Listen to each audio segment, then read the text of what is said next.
What's going on, guys? This is no profile. I'm probably gonna start doing these like random rants by myself, and it sucks too. I really wanted to start working on a podcast I had with a couple of my buddies that we filmed, but it came out just really bad quality. Also, too, like the first time, so we get in there the first time we record it, it sounded great until pretty much it sounded like so everything was good, right? So we filmed the podcast, everything's good. Sorry, I kind of got distracted by the music that I'm hearing because I'm going to play a video game while I'm pretty much filming this. So if it sounds, or so it looked great, and then all of a sudden I go to check the camera and I notice the camera isn't recording. So the first time we tried doing the recording, or we tried filming the podcast, it wasn't recording. Then the second time that I do it, we started going into it, where it's kind of genuine. But the crappy part is that I checked the audio and the audio is so bad. It just sounds so distorted. It doesn't sound clear. It's kind of like all over the place. So I was kind of bummed out, and I was hoping that I could either try to fix it, but even when I realistically was trying to fix it, it just didn't sound good. So I think we might wait for the boys to come back down, because this was actually with my old band members. I might wait for the boys to come back down in May and refilm it with all of the band members and have better mics, have all the mics out, or have more mics, because realistically we were sharing two of them. Kind of didn't like it too much. So, yeah. But it was a really good podcast. I'm just so bummed that it didn't come out the way I wanted it to, because honestly, I want the podcast to come out in really good quality. But this podcast is going to be based around, I guess, just like general questions that people tend to ask. And if you guys are wondering why I have a black eye, sparring today, tried going for a duck under into a takedown. I duck undered, and I literally went straight into his knee with my eyeball. So my eye kind of hurts a little bit. It doesn't hurt, but it's just, it's freaking black now. Pretty sure you can see it, it's like all puffed up or whatever. So it's going to be a little cool shiner for like probably a week and a half, or a week or to a week and a half. But, you know what? You know what's crazy is that a lot of people always ask about how it feels to be a dad, and especially to a daughter. Like because I have a little girl, and I mean, for the people that do know or do watch, they know I have a little girl, right? And I can tell you right now, leading up to being a father was one of the most, I was really nervous. I was, anxiety was through the roof, and realistically, I was always kind of thought anxiety was like bullshit. But as I started to get older and more towards obviously me taking TRT, anxiety became like a real thing. And it's crazy as we get older, the more that we start to worry, obviously we're worrying about where we're going with our lives, or, how are we going to pay this? Are we, do I feel like I'm fulfilling my, my life's plan? Things like that. There's just so many things that go on now throughout my mind, that I'm always just like, dang, am I doing this correctly? Am I getting this done? Am I a good father? Am I a good person? Am I a bad person? But I think what came down to, especially being a dad, and for me, I was excited to have a daughter. I always told myself I really wanted a daughter first. And I think a lot of people are kind of like, surprised about that, because most people want like boys, obviously, like when you have a kid, most people are always like, oh yeah, are obviously from the male's perspective or a male side, a lot of people tend to want to have boys first. My thing is, I've always wanted a daughter. I've always just thought that having a daughter, especially too, I'd make her my little princess, and Charlie is my princess, and I love the kid to death, dude. Like, there's times that it blows my mind, or that it blows my mind that people, I don't get how someone could abandon a kid, like abandon a baby. There's stories that you hear people abandoning babies like in trash cans, leave them on the side of the roads. Like one time I watched this video on Twitter where this lady just left this baby on the side of the road, and then it's to me it's so crazy. Like how could you even like fathom to let go of a like a bond so strong? To me, that's how it feels. Like I could never see myself doing that to my daughter. Even the first minute she was born, you know, I was like already in love. Even knowing that she was inside my fiance's stomach, I was already in love with her. Cause I mean, you wait, and obviously for me, it was already like the minute I found out she was pregnant, I was so happy. Just to know that I'm going to be having a kid, and then you find out the gender, and this, for some reason, it's kind of weird is I was thinking in my head, I was like, watch, it's going to be a boy. Like, even though I want a girl, I'm going to get a boy. But then the last minute, I was telling myself, I'm like, no, this is a girl. Right before we did a gender reveal, and we didn't do like a gender reveal party.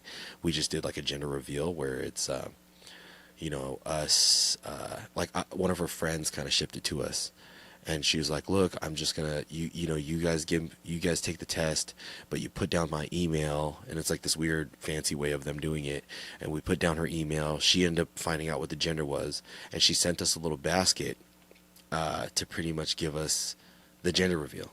So we end up opening up, the basket. We're getting ready to open up the basket. And I'm super excited.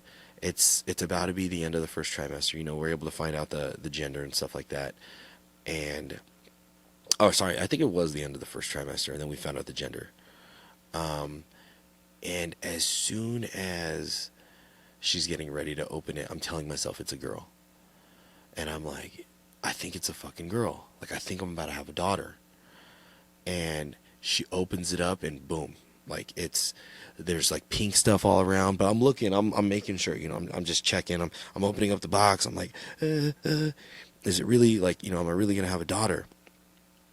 So I was like, holy crap, like it really was. So we end up finding out we're having a daughter, and we already always picked out names. For me, it was we always agreed on Charlie. And realistically, Charlie came from that show. If anybody is familiar with Disney, it was that show called Good Luck Charlie. And I just always thought it was a cute name. There's a couple cute names. Like, I've never really been big into like, I guess you could say just like your like traditional girl names. And even the same thing too, I'm not one of those people that like to change or misspell, or not misspell, but like really make the spelling very odd when it comes down to spelling a kid's name or spelling someone's name. So I like when it's just like the way that it's supposed to be spelled, we spell it that way, like how it's like, CHR, or yeah, CHARLIE. Like we didn't change it to like KCPRGALEYE or something, like just something crazy. I'm not really one to do that. So we ended up naming her Charlie Rain. And it was funny because when she first brought it up, she was like, what about Charlie Rain? And I kept thinking she said Charlie Ray, and I really liked Charlie Ray. But, she ended up saying, she's like, no, like, like water, like rain, like Charlie Rain. And I thought it was cool. No matter what, I liked it. And then as soon as it gets, closer, we start doing the baby shower, and it's Charlie Rain. I can agree that I feel like Charlie, as she gets older, will really like her name. So for me, like having a daughter was, I can tell you right now, I knew I was going to be obsessed. It's just crazy. Like, the minute she was born, and this is my first kid. This is also my fiance's first kid, but man, I was in love. Like I could tell you right now, like when I started knowing that she's getting closer to like, she's being born, I was just like, man, like it's taking forever. Like I just want to meet my kid. And I was so obsessed with it. Like I was, getting ready for her to come here. We started building all the little things that we had to build, like for the room, and just making sure that the house is clean and this is this and everything's ready, good to go. But I feel like there's a lot of things that comes down to trying to be a good father. Now, this is the one thing I tell a lot of people. Anybody can keep another person alive, but it takes a real parent to actually parent a kid, or guide a kid. Just because I can keep something alive doesn't mean I'm a good parent. I could feed the person, or I could feed the kid, I could feed the baby, I could give the baby attention, and I could keep the baby alive. But when it comes down to it, I feel like being a good parent is like trying to be involved with your baby, trying to, just spend time with your baby, get to know. And the crazy part is, for me, it's like it just comes down to like having FaceTime with my kid, and especially being a parent that works remote and has to work from home. I'm literally with my daughter a lot of the time, so I spend a lot of time with her, working remote. But the crappy part is that for me to get work done, I mean, I gotta kind of like not pay attention to her, and I'm like, I can listen to what she's doing, or I can hear what she's doing, but at the same time, I gotta pay attention to my work, get my work done. If because we kind of have like a deadline on certain things, and I just I feel bad like whenever I'm not giving her attention. But at the same time, it's okay to let your kids, roam and figure things out, and let them play with new things, and kind of just let them be them and really learn how to explore. And when I mean like explore, like I'm just kind of having her play with like she'll end up playing with Tupperware. And sometimes kids don't even want to play with their toys, like they want to play with your shoes, or they want to play with spatulas that they find, or they're just climbing on top of you. So I feel like it's perfectly fine to let your kids explore and let their minds just wander. I don't feel like they have to be set all the time. That's just my personal opinion. I'm not telling you what to do with your kid, or your baby. But I like having that little bit of freedom and seeing her kind of become like a little bit of independent, you know. But when it comes down to eating, I try to eat with her, like in front of her, so we kind of have that little bit of bonding time to where she sees me eating with her. It's just little things you'll catch on to. And to me, it's crazy just being able to, teach her like little words, and eventually teach her things that I do, or teach her, or she's going to want to learn, maybe one day how to do gymnastics, and, take her to classes. Obviously, hopefully, I hope that she does jujitsu, realistically. I want her to be able to defend herself and beat up some boys. I don't know, freaking perpetrators that are going to try to mess with her, or even people that are going to just try to bully her. So there's so many things like that. There's so many factors that comes down to, or I wouldn't say factors, but there's so many things I just want to teach my kid. What else is there? Yeah, also too, like, what's really scary is the fact that I'm a first time parent, and I felt like I was making 1,000 mistakes, when it came down to, am I giving my kid enough, attention? Am I, not showing my kid enough affection, because realistically too is like sometimes you just gotta let the baby cry it out. That's just how I see it. I'm not saying that you have to do that, and that's not like your goal, but sometimes I notice that kids just kind of need to cry it out for themselves, and you gotta kind of just let them, I guess, be themselves, figure it out, learn that, or teach them that you're not gonna just leave. So for me, it's like, for an example, say my kid, wants a popsicle. I always say, like, look, one popsicle probably won't hurt and stuff like that. But eventually there's like a point in time where I'm like, you can't have this every day, and you can't have this for every meal. So you gotta just let them cry it out. And you know what's going to happen? Realistically, they're going to realize that it's going to be okay.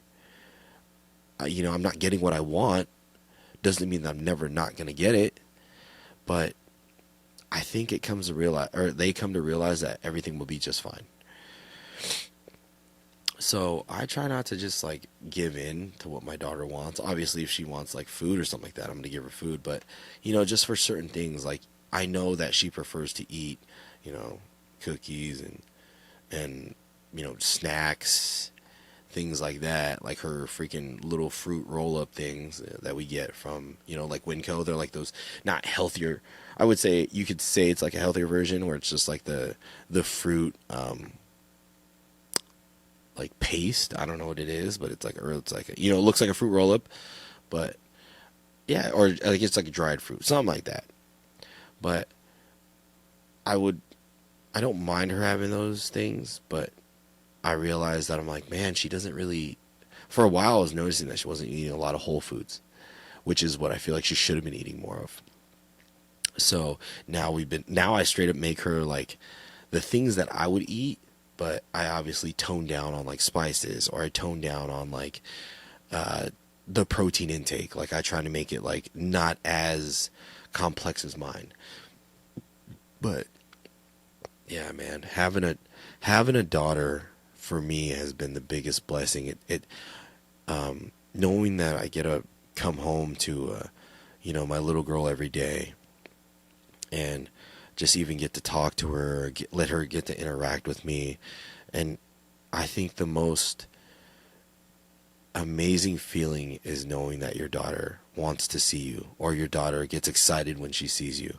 Like my daughter sometimes, like when she gets excited and I walk in from, you know, a, a, a night at jujitsu, or even like, I'm gone at the gym or doing something, and then all of a sudden I come back maybe 2 hours later, and she turns around the corner and sees me, and it's just the, to me, it's so cool, just to know that someone little, that you've pretty much like you're their first set of, like, you're pretty much the first thing they laid eyes on, and I'm I guess you could say it's just like amazing to see like how much she's growing, and all of a sudden she's developing a personality. She's watching me. She watches what I do, and then she tries to mimic, and some things that she mimics aren't good. Like I'll be like, don't do that, like, and she goes, and I'm like, oh, it's probably not the best thing for you to do, but I make you do it anyways because it's just funny. But I know it's not good, you know. But yeah, man, like just getting your daughter or getting your kid to interact with you, and just, obviously seeing them like miss you, and especially too when she sees her mom, she misses her mom. Like every day, at least around like 5 o'clock or 6 o'clock, she knows the door. She hears that door, and it's kind of around a certain time because we have like a schedule for her. Obviously she wakes up in the morning, she eats breakfast, and usually change a diaper, this and this and that, try to brush the teeth. I mean, try, like we're straight up saying trying. And then there's just like things throughout her day. And then she obviously takes like that midday nap.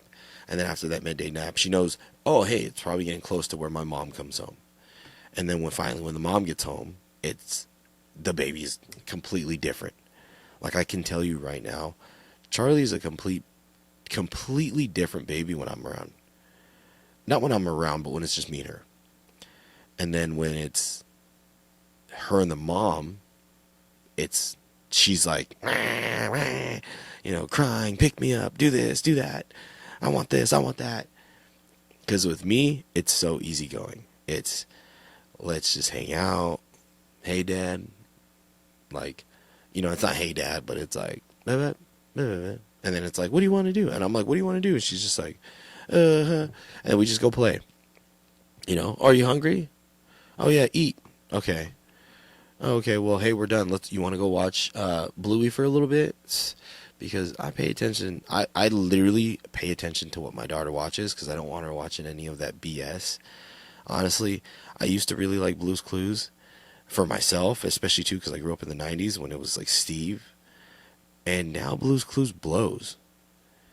Like, what are you doing trying to teach kids about like pride? Like about the whole like LGBTQ community thing? To me, that's BS. Like, don't do that. You're setting up kids to be confused. You're giving them like a ton of information that they don't even need to know about. Just teach my kid how to read, write, do math, but stay away from poisoning my kid's mind. Like, I don't think that's necessary whatsoever. If my kid wants to dwindle or educate themselves, and then eventually wants, realistically, if my kid becomes gay, then they become gay. But you're poisoning the well when you tend to do that. You're dropping these little hints like, you should worry about this, you should worry about that. It's like, no, kids should worry about growing up, playing with their friends, education. They don't have to be educated in sex. Who cares? Leave that alone. But they should at least have the correct education and the stuff that they're obviously going to learn, or have to be aware about in the world. When it comes down to sex, or sexual matters and things like that, about if the kid wants to be non-binary, don't leave that up to the kid right now. The kids are so easy to be swayed a certain type of way. I think people need to take that away. Like, my biggest thing is, like, leave that out, leave that away from schools right now. Let them figure that out if that's like the route they want to take, and if that's the kid they want to be, But I think when you poison the mind and you poison the well, like, it's just, to me, that's fucked up. Like, I would never want to tell people that. Like, it's not like you're telling kids, hey, let's go be killers and burglars. No, you might want to be that one day, Johnny identifies as a killer. It's like, no, dude, I'm already poisoning the well. I'm like, yeah, we should stab this, we should stab that. I'm already messing with people's minds. So why even put that in a kid's mind? They're so easy to be, like I said, swayed and persuaded.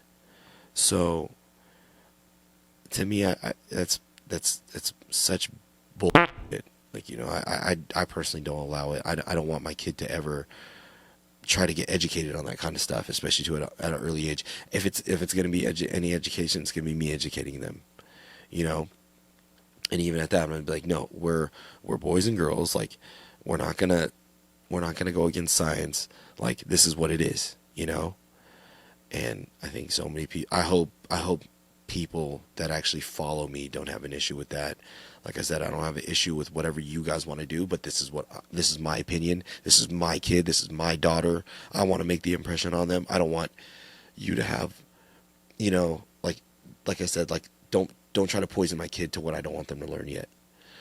And sex is just sex at an early age. Come on, like, all those things where people are posting about it and they're like, only like in the 5th grade, dude. Leave them alone.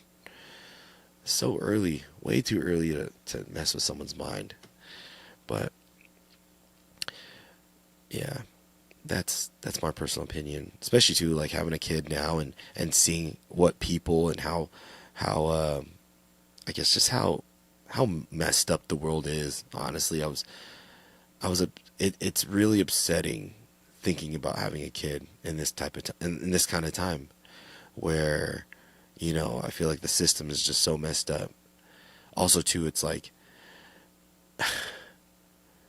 I'm like mind blown on like how easy kids feed into certain information, like, or just information that they can get their hands on. And it's just so easy now. Like, everybody's got a damn phone. Kids got a phone, and they're only like 6 years old. And I'm not gonna lie, like, Charlie has an iPad, and I try to stay away from it. I also try to stay away from screen time as much as we can. It's just sometimes you can't. If you're ever in a car, I feel bad. Like, I don't want her just to cry because the whole ride is, boring. Like, we're going to somewhere far. Like, I'll try to play the music of it. Like, let's be realistic. I'll try to play the music, and it kind of gets her mind to, draw away from it. But sometimes they're just not having it, dude. So I'm not gonna lie. I let screen time happen. I'm not perfect. I'm not a perfect parent. And sometimes I just don't want to hear my daughter cry. I feel bad, So that's my take on, certain parenting things. And so on to the next thing.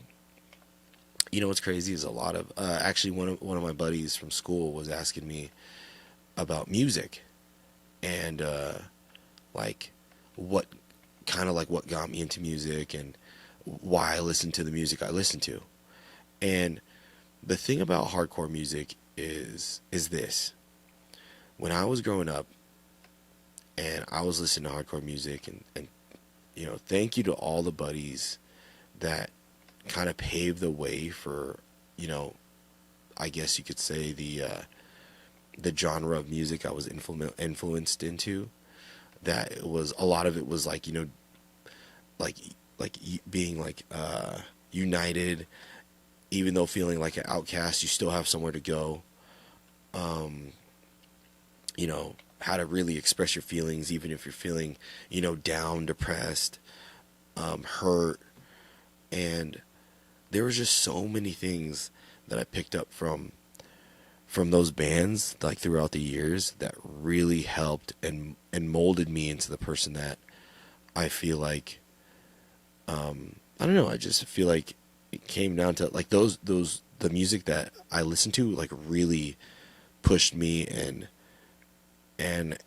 it made me feel like I was trying to be a better person. And it might sound stupid because people are like, "Oh, it's just fucking yelling." Like people are just yelling in that music, or people you can't even understand them. They're just blah blah blah blah. Blah. And I get it. It is really hard to understand. Hardcore music is very hard to understand, but there's just a different message you get from that music, and then there's a different feeling you get from watching those bands, seeing those people express their feelings and getting to hear their side of the story. And for me, because I was, you know, I was a vocalist when I played in a band.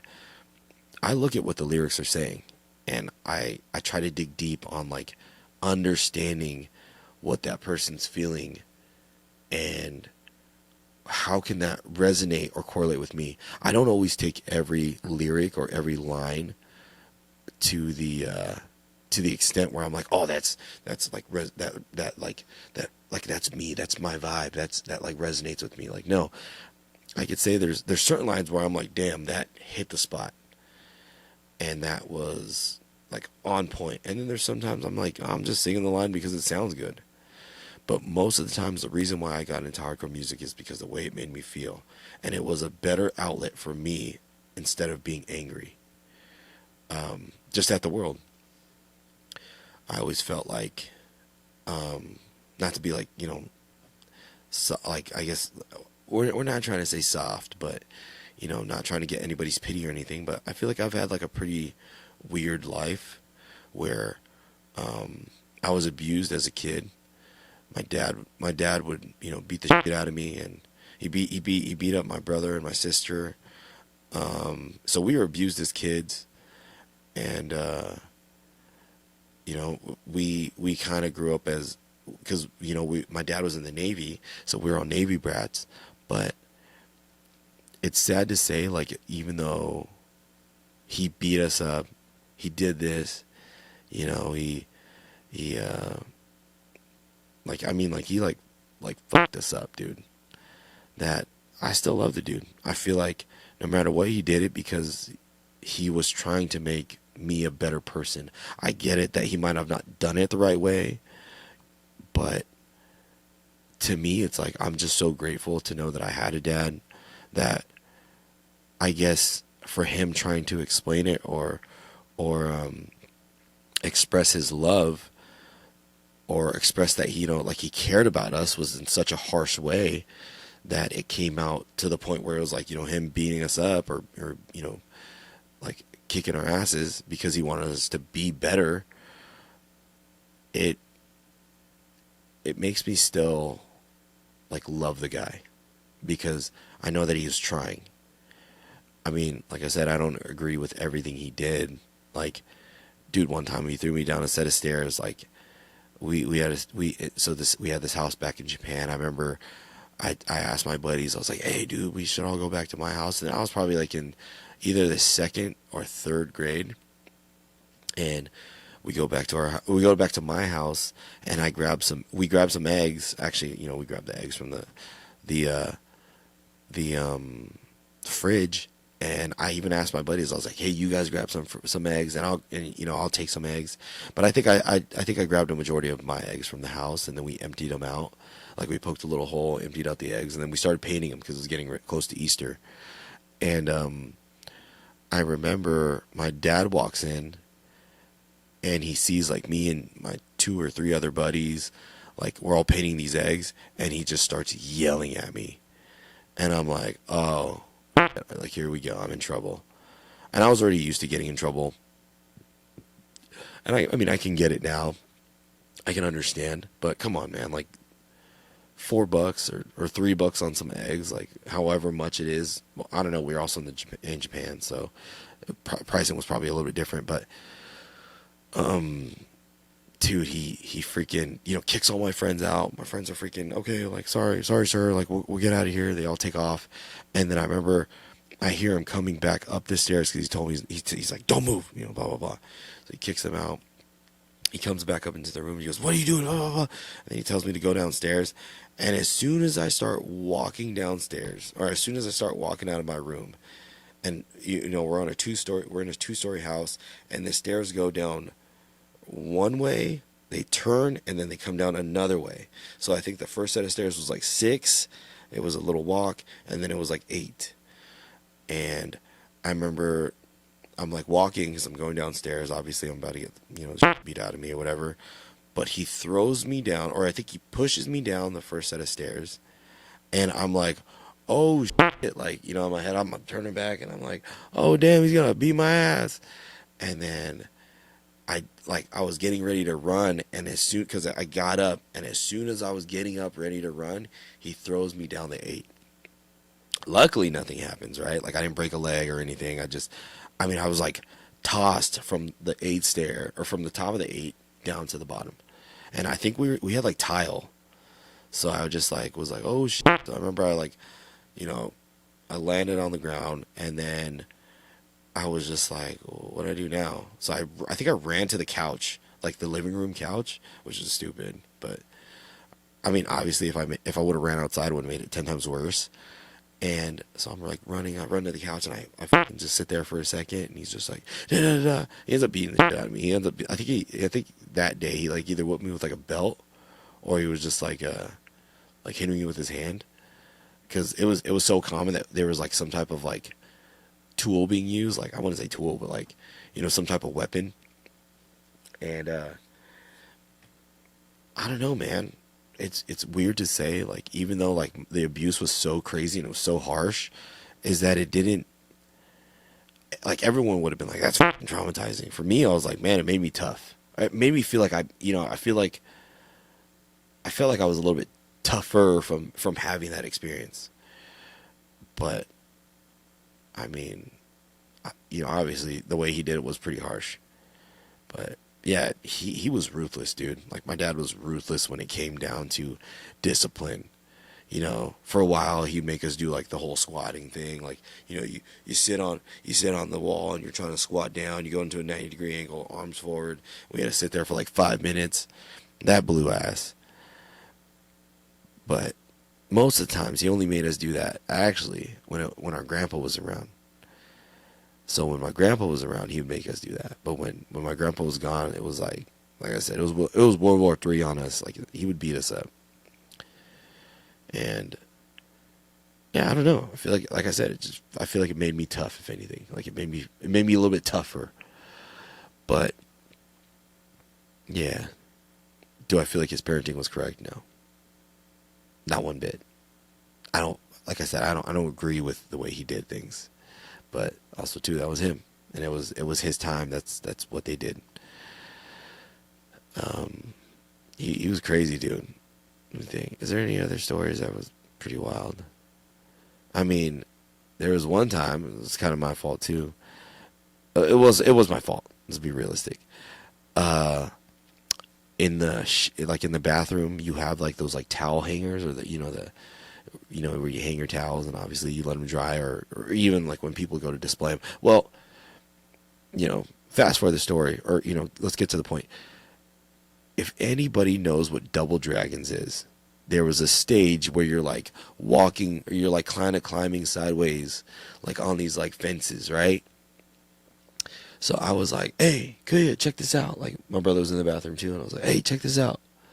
And I start climbing sideways, like on that pole thing, and I probably get from like 1, 2, 3 drop, and the little towel hanger comes down, and ours was made out of metal, and so I broke it, you know, and my dad comes running inside the bathroom. I'm probably like 7, dude, and he starts whooping my ass with that thing, like full blown hitting me with that metal pole, and I was like, dang, like I fucked up. That shit was crazy. And I was like, ah, I'm fucking screaming because that thing was, it was like a whip, dude. It was so light, but it was like, just metal, or like, like more like a light, like aluminum. And he was just like, dang, dang, dang, and like hitting my back, hitting my butt, hitting my legs. And I was like, fuck, dude, this shit hurts.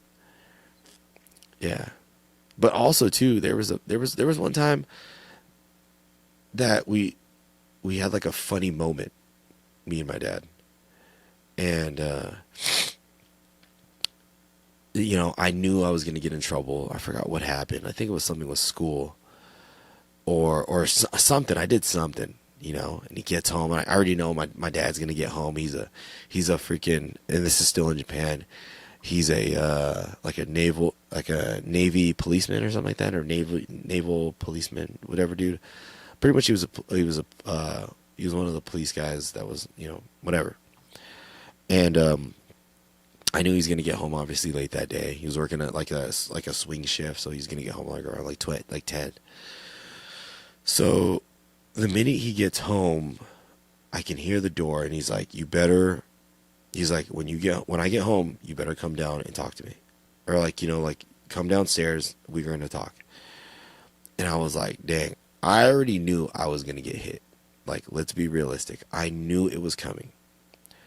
So I take like these little, like, you would get like a workbook from school, and they would have you like, you get like 80 pages of it. Say it was like a math one, right? And you would rip out like page 3, and then you would fill it out, and you turn in your homework that way. Like where they already had the papers filled out, whatever, right? So I grabbed one of those really thin books, and I'm wearing a sweater, and I'm wearing my pants, like jeans, like I'm wearing jeans or whatever.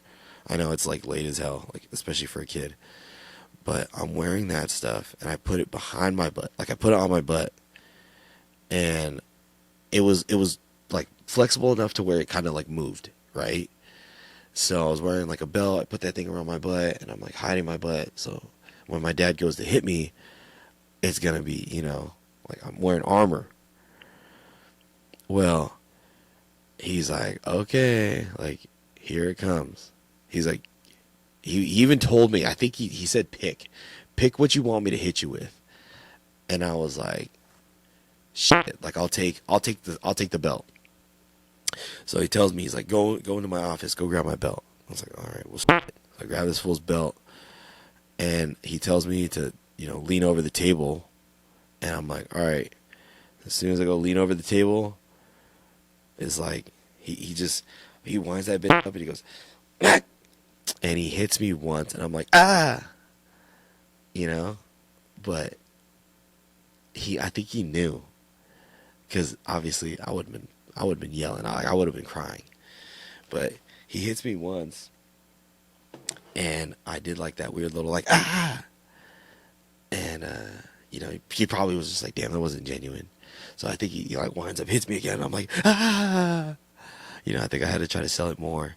And I was like, ah, ah, ah. But, and then I think that's when he like, yeah, he was like, and then he fucking checks the sweater, or he picks the sweater up, and he's like, this fool's wearing a damn, he has a notebook under his butt. So he caught me. But instead of him hitting me and getting more mad, he ended up laughing, which was, I thought was pretty funny. Like, I thought it was pretty funny that he laughed about it. And me and him both laughed about it, and then he was just like, oh my God, go to your room. Think about what you did. But I could hear him downstairs, like, cracking up. And, he's talking to my mom, and he's trying to tell my mom, like, he thinks he's, he probably thinks he's funny. Like, he outsmarted me. Like, it's, yeah, it's funny. Like, I personally, if my kid did that, not saying that I'm going to hit Charlie whatsoever, because I don't think that's right. I don't think I'm going to hit Charlie. But if my kid did that, I would crack up. That's pretty funny. Also, too, there was another time. This is why, for a while, I didn't trust cops. Is because, like I said, my dad was a cop. And I remember one time I was like, yo, he's going to beat me up. So I called the cops, to report child abuse. And I call the cops. My dad's he's on a shift, dude. Like, stupid. He's working. He gets the call, and it's like to his house. I think that was like a day where he's like, I'm gonna whoop your ass.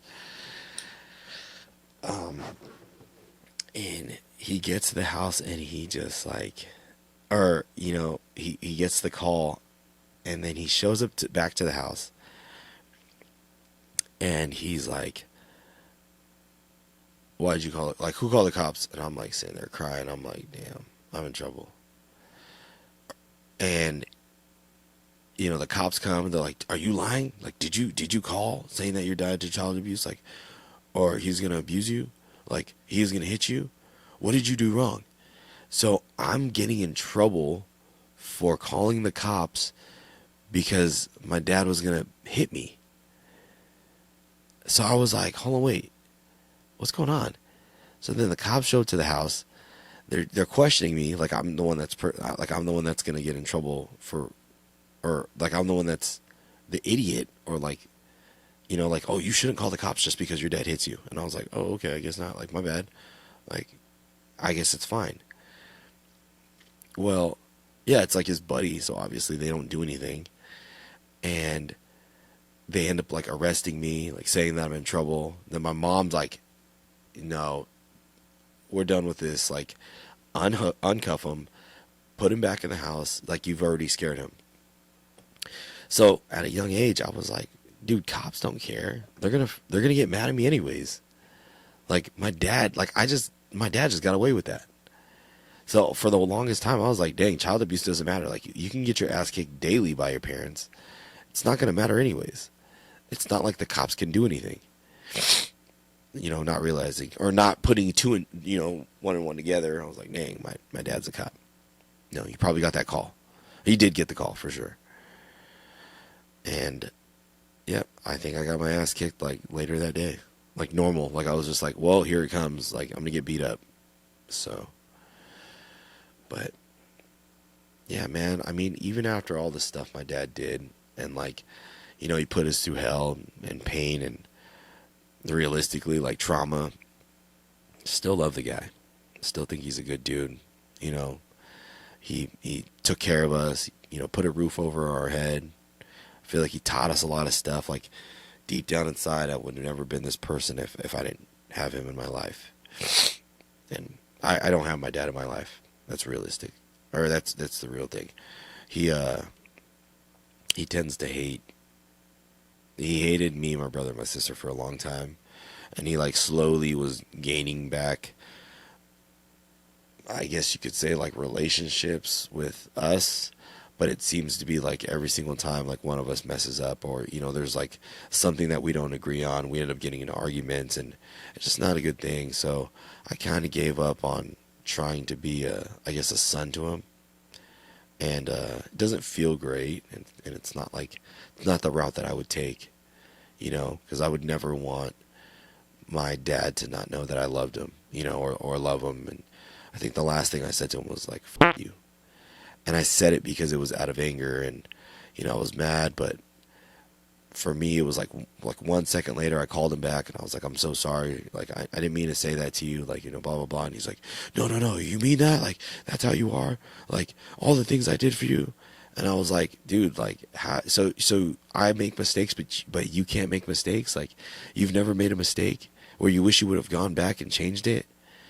And, it just hurt to know that, like, that he was, no, like, okay, fuck me. Like, okay, then you do this, and you owe me that, and you owe me this, and you owe this. And I was like, all right, like, at that point, that's what it was to you. And I already apologized, and I was sorry about it. And I didn't even take any time. I said it, and I instantly regretted it. And to this day, I don't even know how he feels. So, I mean, I know that my feelings for my father are that no matter what, I always hope the best for the dude. Like I said, like, I have no hate against him. That's who he is, and that's who he wants to be. Then, that's on him. Like, I can't change that. And I'm happy for the dude. If he's happy, then he's happy. Just because I don't like our situation doesn't mean that I'm like, gonna be mad about it. Like, he obviously, there was a reason why he didn't want to talk to me. So,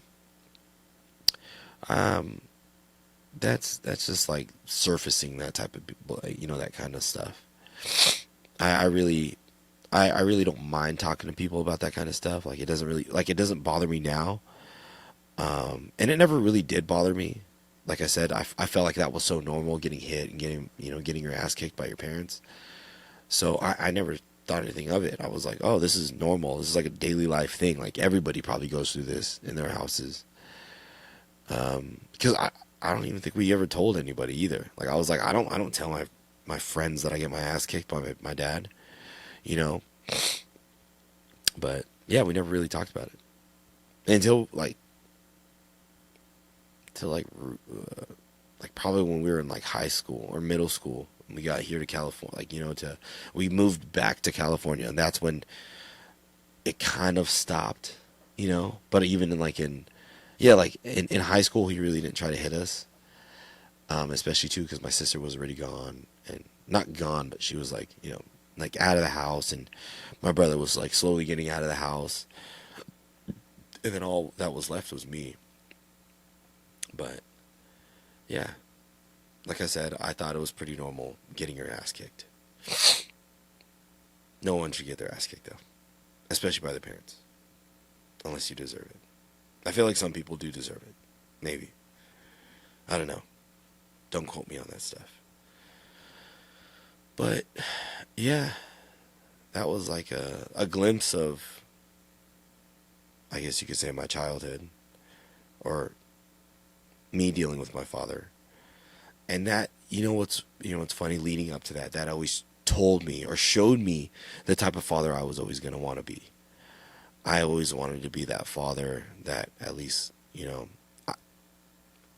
I in my head is to break the cycle and to stop, to not want to go to abuse, to talk to my kid for things not to end up in abuse or end in abuse against my kid. And I always want her to feel like she's safe, that she could trust me, things like that. Because I can tell you right now, I felt like even though I knew my dad loved me, I just feel like I couldn't trust him with certain things. Like, if I had to tell him something, I'm like, I'm probably going to get my ass kicked, So there was like a level of trust that I just feel like I didn't have with him. But like I said, I still think he's a great guy. He's a good dude. Somewhere in that heart, he's a good dude. But yeah, like I said, it molded me into the parent I eventually wanted to be, and who I'm eventually becoming as well. And I don't think I could ever hit my little girl. I could play hit, it's funny, but I would never like literally out of the hatred or out of hate or even being mad, I would never hit my kid. I just couldn't see myself doing it, especially too, like, raising her and watching her, like I said, just grow up, and you see how, like, I guess you could just say how pure a child is. I don't know. I just love my kid way too much. But that's somewhat of fatherhood. Like I said, I'm gonna jump back in and out of it. Like it's just gonna be little rants here and there.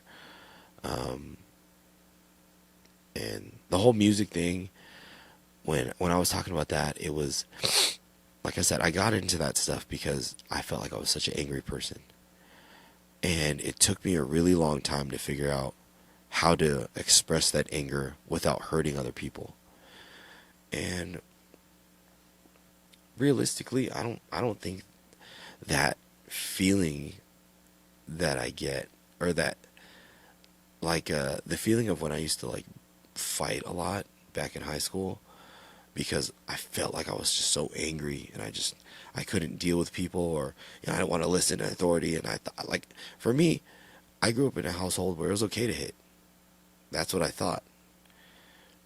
And now realizing, I'm like, I don't even want to hit anybody. You know, it's actually worse, that feeling of like trying to hit somebody, or wanting to hit somebody. So I try not to even do it anymore. Or realistically, I haven't hit anybody in a long time. But back in high school, I used to get into fights like crazy. Also, too, it didn't help that my name was Ariel, and Ariel the Mermaid, blah, blah, blah, and people were picking on me. But I don't know, it was so stupid. Like when I go back and I look back on it now, like, yeah, it was really fun fighting at the time. But is it really worth it to fight somebody over something stupid? No. Especially my name. No, it's not that. It's not even a big deal anymore. But yeah, through the music, I was really able to express and learn how to control what I was feeling. Because so at this part, guys, my Comico Link Flex ended up dying, and it powers my microphone with like phantom power. And when it died, it ended up making this weird like dang dang dang dang dang dang dang dang dang dang dang, and I just don't want that. But it literally ends right here. The lyrics that they're saying, the way they express, and they're talking to you, they're guiding you, they're trying to tell you, like, look, this is what I did. Just because this is what I did does not mean what you have to do. I'm just trying to teach you an outlet, or I'm just trying to teach you a different way to see things. And those things would help, like, like, I guess you could say it would make me. It kind of puts you in that place where you're like, all right, I either gotta figure this out, or am I gonna just keep dwelling in the past? Who the hell wants to dwell in the past? I I hate that feeling of being the victim and letting things get to me when I know what's the point, you know? Like, you shouldn't even, like, most things you should never even let bother you. But yeah. So then eventually, from a lot of that music, when I started to write my own music, that's when it really started to feel different. I was writing down the music. I felt a certain way. I was telling myself to do this, and you realize you're expressing the way you feel, and those things start to fade away. Because you're expressing them. Now I'm telling somebody. I'm telling a story. I'm telling the people that are around me. I'm telling my friends, and they can hear it through my lyrics. And I remember I wrote a song due to suicide. From being a 5150. And I wrote it because one of my best friends committed suicide. And to this day, it was such a awful feeling to ever wake up to. Like, it's just, man, it's like 9 days after my birthday, and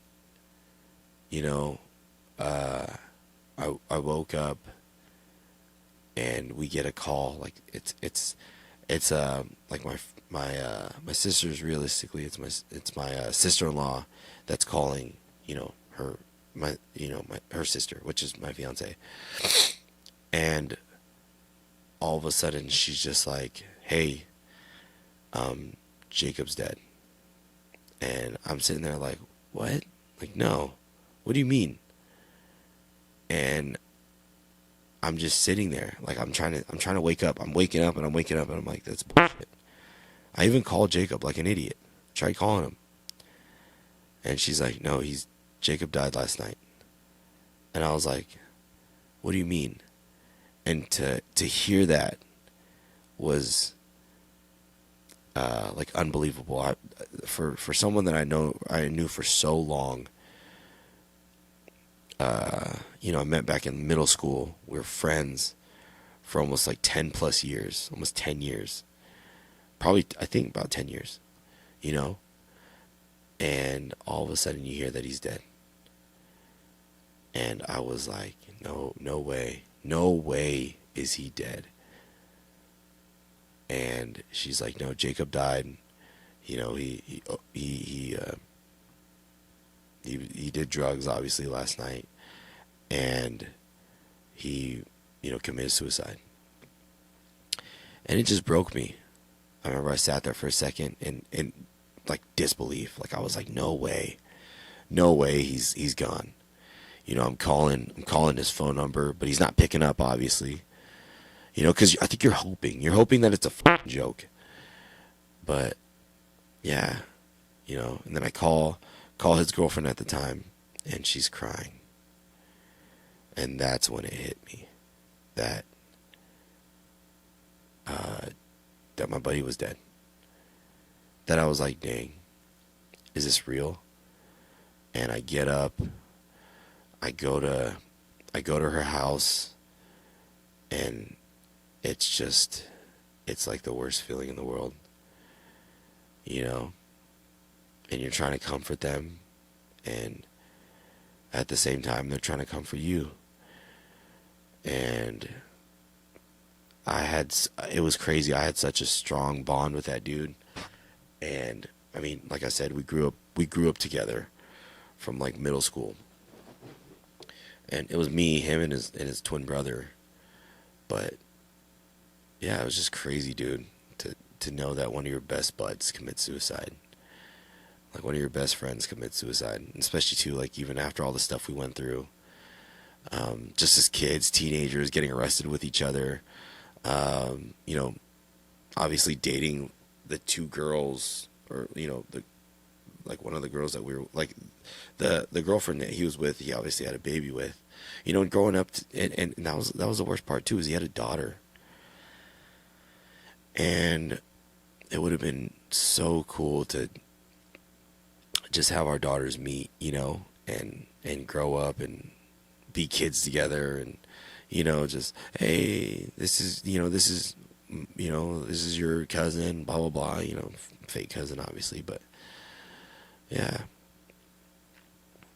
I mean, it's crazy. I would never want anybody to feel that pain, to have their best friend die or commit suicide. And it was weird too, even that week that I guess he said that he was, like, I guess people said that they felt like he was planning it. He felt like his life was going bad, and he felt like he was failing, and there was just things that he felt like he was failing at, or and it's really sad to see that, because he was such a cheery dude, like really nice, super caring. Like for me, he was a really caring dude.